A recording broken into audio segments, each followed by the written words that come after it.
Welcome back to IGN Live at Gamescom. I'm here to talk about Biomutant with Stefan. Hey man, what's up? Hey. Thanks for coming through. So Biomutant just revealed like, what, 2 days ago, a day ago, already blowing up on the internet. I love everything about this game already because I love Just Cause and I love animals. So it's two of my favorite things in the world, together at last. Thank you for making a game and thanks for joining us. So let's take a look at this game. Yeah. So what are we looking at here? Yeah, this is the main protagonist before you actually do your own version of him. So this is my version of the main protagonist, the first character that actually started this whole concept. So if somebody already heard about this game, we use the description post-apocalyptic kung fu fable. Post-apocalyptic kung fu fable. Yeah, okay. And it's a kind of a mouthful, someone told me. So I better explain then. So the fable is quite easy because you play as an animal. And you know, in old times, fable means that we use talking animals to convey some sort of sense morale to human beings. Kung Fu, we wanted to create a unique combat system where you're free-flowing between melee or martial arts and shooting in a much more Hong Kong John Woo style. So you're in the air shooting. And the difference is, like in a traditional third-person shooter, you're using the trigger and you're aiming. For us, you're shooting with the face buttons. So it's actually super easy to integrate that into the general flow of the gameplay. So you're sort of like calling back from like Aesop fables? Specifically? You have to try the game. I have to try the game. You don't want to give away the secrets. So that mixed with some John Woo, which is like a really awesome combination. The world here is gorgeous too. Thank Obviously you. not the world we live in, but we saw the character at the very beginning dip his hands into this sort of weird goop. Is that a sort of leftover from a technological era, bygone? Like, I think, leading back to post-apocalyptic world, our world is dying as we speak. We saw here just the Tree of Life, which is the centerpiece of our world, with 5 huge roots leading out and into the world. And there's our version of post-apocalyptic is not, we don't have a nuclear bomb disaster. It's more like dead oil seeping up through the crust of the earth, contaminating the world. Interesting. Okay, so we're getting a look at the character creation tool right here, which I immediately didn't know was a thing. Okay, wow, we can make this guy very big. Yeah, so it's an RPG. So you see on the right-hand side that you have statistics. Yeah. So when you mutate him, you can make him big. Obviously, you get more health. He gets a little bit slower. If you make him small, he's faster and nimble. Here you also see the... Can we fix his eye? The eye actually has a part of the narrative. Of course it does. Yes. But his stripes don't. You can just do whatever you want with that. So we just made him, I don't know, he kind of looks like a messed up apocalyptic version of Grimace from McDonald's. I'm cool with that. This is Oliver. He's one of the programmers, a really good guy on the team. He always chooses purple. Okay. So when we design this character creator, programmers, they want to make the most ugly characters they can. And now we're sort of determining if he's going to be good or evil, right? Yeah, this is a thing with Yin and Yang in the game. It's a karma system. So this is very important in the game because it has a meaning towards the end game and all of the characters that you're going to meet. So we're checking the key character's karma value, comparing it to your actual karma value, and that might affect the current dialogue choices, the quest lines that are opening up, and if you are choosing things in the quest lines, that might also change during the dialogue. So why does this man hate you immediately? He's the only meat eater left in the world. The only one? Yeah. So everyone else is, they're mammals, so they eat fruit. And like mammals do. Like mammals do. So he also has a big impact in the rest of the game. He's a recurring character. You will meet him several times. And he holds like part of the key to the background of who you are. Wow. So we're getting a look at some of the sort of the range of combat here. And so will you see a lot more sort of scripted elements fold into the combat flow like that? Well, everything is like we're trying to focus not to get too much scripted things in because we want to get back the fun in the gameplay. So not making it slower because we want the player to engage the enemies. So it's not like backing away. It's not cover based. Right. We want you to get near the enemies, but mix up shooting and melee. So. But we will have some slow-mo moments. Yeah, I talked about John Woo, so you will see probably some of these here. So where does the inspiration come from these like bizarre and beautiful animal designs? Because we're seeing, what is this here? Yeah, this is a biocreep. So these are actually the creatures that spawn from this dead oil in the open world. So when you find them and you defeat one of these, you get a bio point. And if you remember, at the beginning of the trailer, he's actually kneeling by a bio pool. You were talking about that, so an oil sludge goo pool. You use the bio point that you get from killing one of these creatures to unlock or upgrade a biomutation. So those mutations are the ones that actually change you physically and provide you with abilities. And do those sort of range depending on the character traits you chose at the beginning, if you want to be more good, more evil? No, we will allow you to make your pick, because those abilities are tying also into the free flow of the combat. Good. So you can be kind of gray then, right? Like a little good, a little evil. Yeah. I think that's how I'm gonna play, because I'm prone to making mistakes. It's balance in Yin Yang. That's beautiful. Yeah. It's very Zen-like. Yeah.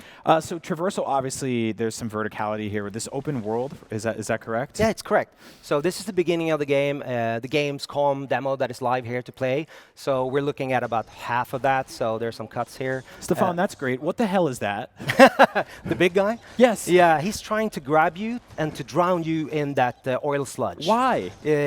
Well, this is the first tribe you're meeting. There's 6 tribes in this open world, and they're actually invading this complex to try to get their hands on this some of this oil. So I thought a lot of the creatures in this game were sort of based on other animals. I don't know what this guy is. He's like a gimp duck? He's also actually a mutated character then. Some Okay. people ask me about like the main character. Is he a cat? Is he a fox? Is he a rocket raccoon? Yesterday I got the question, is he a koala? Yeah. Like, did you just invent a new animal species, basically? yeah, That's looks good. like it. Yeah. But you can also mutate him a little bit, so you can make him kind of your version of Interesting. my original So thing. you can make him more koala-esque. Yes. which is- Obviously, people think that, so that's cool. Yeah, that's fine. So you see a lot of the beauty of the world, but you also see a lot of the sort of corruption that's happened through the oil here. Does that sort of signify that certain environments will be more dangerous, more horrifying? Yeah, so in the open world, it starts with that you are free to go anywhere with 4x4 kilometers, but we are giving you a challenge in terms of different biomes. So for example, we have a cold zone. You need to get warmer clothes to be able to go deeper into the cold zone. We have a dead zone with low oxygen. So maybe you need some kind of vehicle to go in there, or you equip a gas mask and an oxygen tank to be able to go deeper into those zones. Okay, so that guy just used the car door as a shield. Yeah. So that means there's cars in this world. Yes. So you were talking a little about vehicles. I hope we get to see some of those in a bit. But I want to sort of ask you more about the world itself. Are there like secrets? Are there areas like dungeons, temples type? If you're looking at sort of like, something along the lines of Zelda or something, are there kind of larger areas that are underground, or, how does all that come together? Yes, correct. So it's a 4x4 kilometer main world with different biomes, and there's a matching underworld. And it's very interesting that you gave the Zelda as an example. So I say it's more Zelda than Horizon Dawn, but people said, oh, it's like Horizon Dawn, but it's not so linear in terms of the narrative. So we're trying to give you a more open world to explore, and I call it secret discoveries. But they're not secret if you find them, right? So they're more like personal discoveries. So we want to enable, it's character-centric. So you find these quirky characters, and they will give you, if you start to help them out, they will always give you some kind of reward that is meaningful in terms of either exploration or gameplay. So now, how long has this game been in development? The studio was founded in 2015, so that's when we started with the game. Oh, awesome! Because I think a lot of the sort of excitement around this game, besides the fact that it looks really cool, is that it was like kind of totally a secret. You just sort of sprung it on people, and usually in this day and age, when we hear about a game for the first time, it's a teaser logo, or it's like a splash screen or something like that, or we see some character footage. But you guys this is a real video game. Yeah. This is ready to go. So, how has it been keeping that a secret? How much more time is left in development? Like, talk about the development process a little bit, I guess. Yeah, it's been quite different from what I did previously, working on this big AAA budget titles. So we wanted to go back. The studio's named Experiment 101 for a reason. 101 is the basics. I've done games for about 25 years. An experiment is that we are trying to get the developers really active in making the game, putting as much gameplay as possible into the game. So no meetings, no leads, no directors.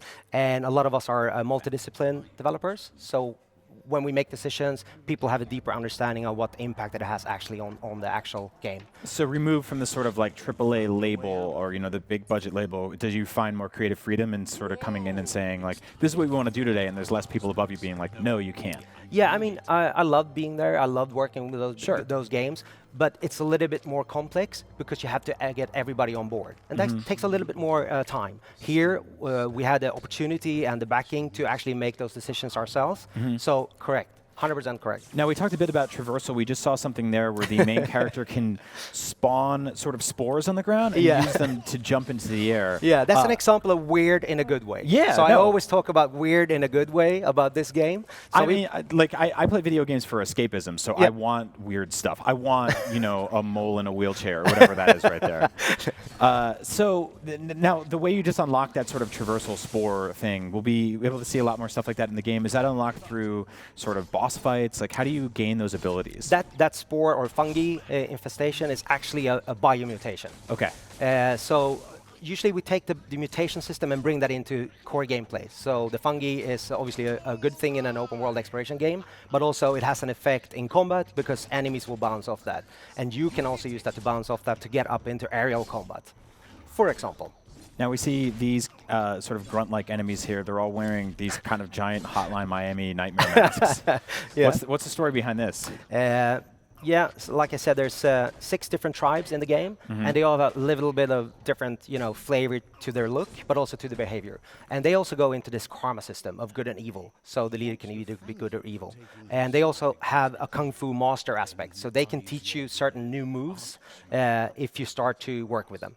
What were some of these sort of like art and films or along those lines that influenced this? Because I'm picking up like some vintage Tim Burton and stuff like that. Yeah, I love Tim Burton, so I'm happy that you say that. I got the question, how did you come up with this? And my answer is, I don't know. I dream a lot, so maybe some shit comes from that. But it all started with this main character and the idea that you could play as an animal. And I wanted to make something really bright and colorful, and I think we did that. So you just wake up in the middle of the night and like cold sweat, you grab a pen and a pad, you start drawing these nightmare cats. It's my phone, and my wife just wakes up at the same time and asks me, but she gets used to that now. She's like, you drawing koala animals again? Yeah. So this is, it seems to be like a massive world.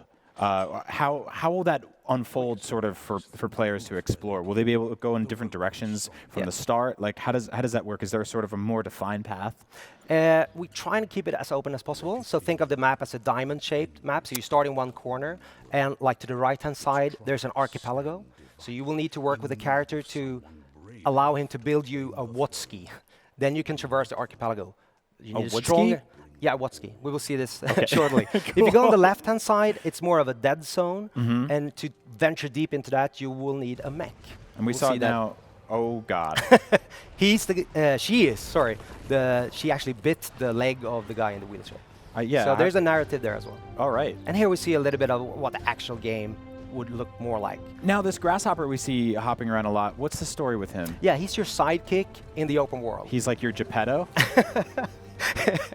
Well, I don't want to reveal too much about him, but he is contextually reacting to parts of the world that you're visiting, and will give you background of that world and also open up new quests for you.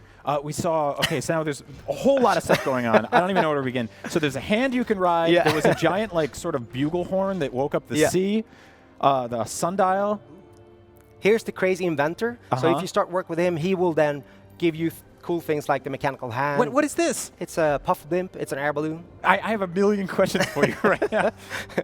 Okay, so you can fly in this game. That's awesome. Yep. So you're a cat koala based on old fables and John Woo movies. You have this Geppetto-like sidekick. You fight 3-headed nightmare dragons, and you can fly. And there's a mech suit. Yeah. Dude, I don't even know where to start. And it can have a panda customization. You can customize the mech. Of course. Yeah. That was my next question. Can you get a panda customization? Congrats on Biomutant. I don't even know where to begin. There's so much cool stuff in this game.